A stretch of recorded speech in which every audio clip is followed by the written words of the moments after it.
YouTube, what's the deal? It's your girl Jahira, and I am back to talk to y'all about something that's kind of been on my mind for about a day and a half now. So here's the deal, people.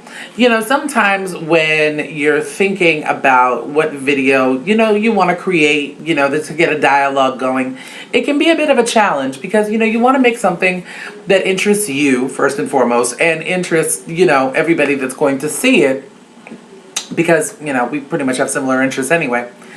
But it can be a challenge occasionally. And so every once in a while, something will come across your screen that, you know what I'm saying, you just sort of want to touch on. So the thing is, in the past 2 days, as I itch my eye, scratch my eye is itching and now I've scratched it.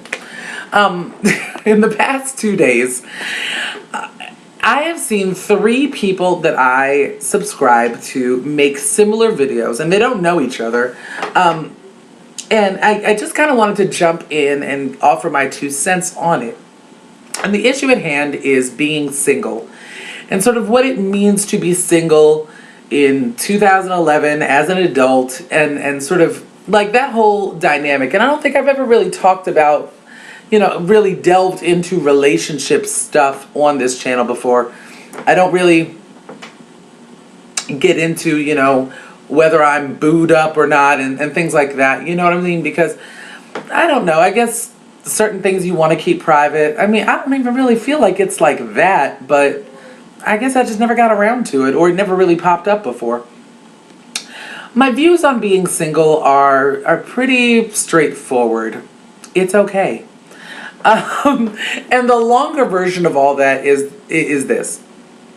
A lot of times we get very, very, very preoccupied with the issue of either having a relationship, getting into a relationship, remaining in a relationship if you're already in one, taking the relationship to the next level. It seems like there's always something to worry about if you let it when it comes to the whole love and, status thing. You know what I mean? And my whole deal is this. As of right now, for all intensive purposes, I'm single. And there's somebody in my life, but we're long distance at this point, and I'm not really sure where that's going to go. So we'll say, for argument's sake, that I am single. And I am okay with that. I am one of those people that's really not afraid to be single. And there are, I don't know how many of my subtastics out there are, but there are a ton of people who really can't handle not having somebody to fill that slot in their life. I almost just made myself crack up, but I won't.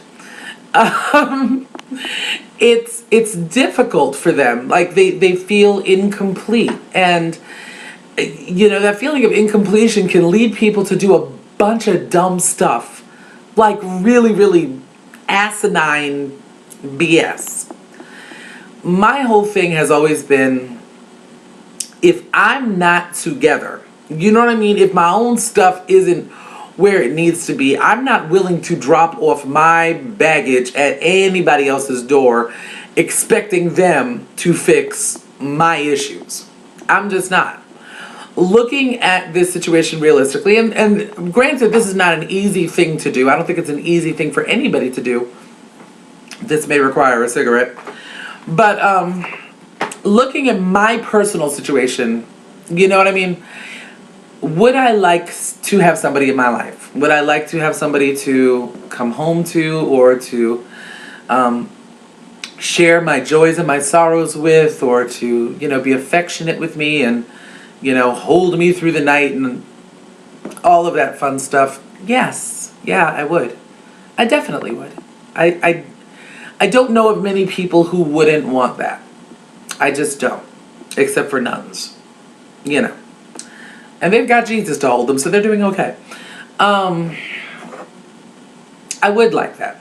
But realistically speaking, I am working harder now than I've ever worked before, and am looking to get a second job and possibly a third, 2 main jobs and a couple of side hustles kind of thing going on.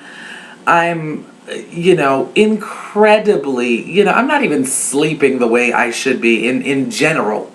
You know what I mean? Just on the strength of the hours that I keep and things like that, and, natural insomnia and whatnot. And I have to look at this situation and say to myself, at this point, I could not offer anybody any of what they deserve. Because I'm in the process of rebuilding and revamping and remixing and sort of like this particular period in my life I am calling a life makeover. You know what I mean?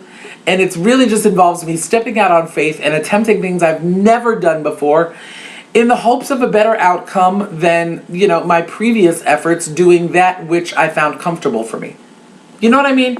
It's a whole thing. I mean, it's really, really, really just going to the very edge of my comfort zone and then jumping off of that. You know what I'm saying? Taking a completely different approach to the way I go about living with the expectation that my reward will be a great one. That's pretty much where I'm at right now. Let me light this. And so with that being said, it would not be fair for me to introduce somebody else into my life when I'm in such a, tumultuous phase. And I don't really want to use the word tumultuous because it's not a bad thing that I'm going through. It's just very different. You know what I mean? And I've got to get stable within that difference before I can, you know what I mean, allow for anybody else to be included in that, at least on a romantic level. Of course, I have friends and I have family that have stuck by my side and will stick by my side. But as far as meeting somebody new, yeah, that's a problem for me. And I say all of that to illustrate the point that sometimes you have to realistically assess your own situation before, going about this pissing and moaning, woe is me and why don't I have somebody, and please send me somebody, you know what I mean? And far be it for me to speak for God, but I can just picture God up there saying, I did send you somebody. I sent you. Focus on you. Work on you. Get you together, and then I can bless you with something or somebody else. You know what I'm saying? And I find, especially as women, I can't speak from the male perspective. I don't know if men necessarily go through this. And maybe they do, and it's possible that they do. I'm sure Amadu does, but he's just the exception to every rule in the book. Maybe men go through it in a different way, but I know that women do this. We obsess. We are obsessive people, and especially when it comes down to mating, it's almost primal. The energy that we put into this issue. And like I said way back, 8 minutes ago, that obsession and that preoccupation leads us to make some really, really bad decisions.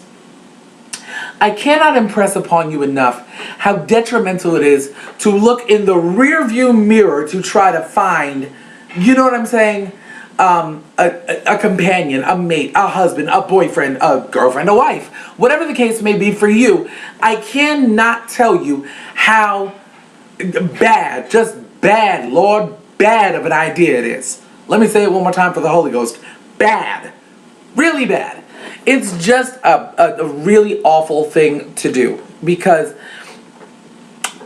an ex is an ex for a reason. Now, that quote is not from me. You can credit Montel Williams. He said it on his show way back in the 90s, and I never forgot when he said it. An ex is an ex for a reason. Stop it. Stop checking over here to try to find, somebody that's going to speed you up to now and propel you forward into the future. You spend so much time looking behind you, you can't see what's in front of you, what God's trying to bless you with, or whatever higher power you subscribe to. I mean, the reality of this situation is, I do believe, and this is just my belief, that there is somebody for everybody. I believe that there is somebody on this earth who was born for me, to love me, just as I was born to love them and born for them. As my screen goes completely black. I believe that. I really do. And, and maybe it is idealistic, but hell, hope is free. Why not take advantage of it? That's just my stance on it. You know what I'm saying? But if you've been with somebody before and parted ways with that person, now again, different circumstances apply to different people.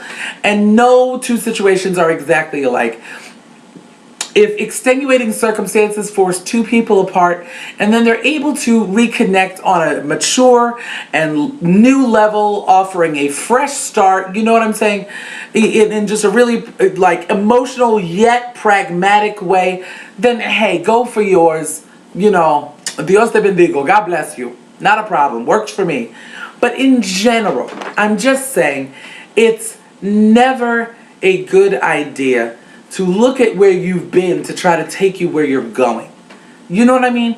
If you've ended a relationship, especially if it's been under you know what I'm saying, some of the more tragic circumstances, cheating or dishonesty, lying, just all kind, you know what I'm saying? If it's one of those, you are supposed to learn from that and move forward. And they're supposed to learn from that and move forward.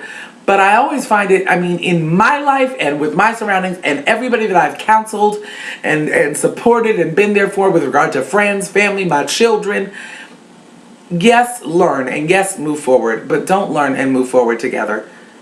Because the memory of what has happened will always be ingrained in you. It will always come up during an argument. It will always rear its ugly head during a fight. It will always be somewhere in the back of your mind. And I don't know if it was Shakespeare who said our beds are crowded. It may have been Shakespeare, don't quote me on that. But it's true. We carry the memories of all the betrayals, of all the hurts and wrongdoings. And, we bring our baggage to bed with us. You know what I mean? And my, again, whole standpoint is sort through your stuff on your own before, you know what I'm saying, you bring it to the table. For the person that was born for me, whomever they may be, you know what I mean? I want to be whole for that person. I don't want to be damaged. I don't want to be fractured. And if I'm at a place in my life where I am damaged and I am fractured, let me work on that myself. Let me heal from that on my own so that I can stand on both feet and say, hello, I am the woman for you. I am a whole woman capable of managing on my own, self-sufficient. And while I don't need you to complete my life, I would like for you to enhance my life. That's my take on singlehood. Maybe it was kind of all over the place. If it was, I'm sorry. But I would love to hear how you guys feel. If you are single, if you're not single, do we think about this kind of stuff too much? And is it more important to get yourself together before getting into a relationship? Or is it okay to get into a relationship while working on yourself? That might be the approach that some of you take. I'd love to hear about it. So, until next time, YouTube, I'll be seeing you very soon. And as always, mwah, one love. Oh, love yourself. Love yourself. Love yourself. And one love.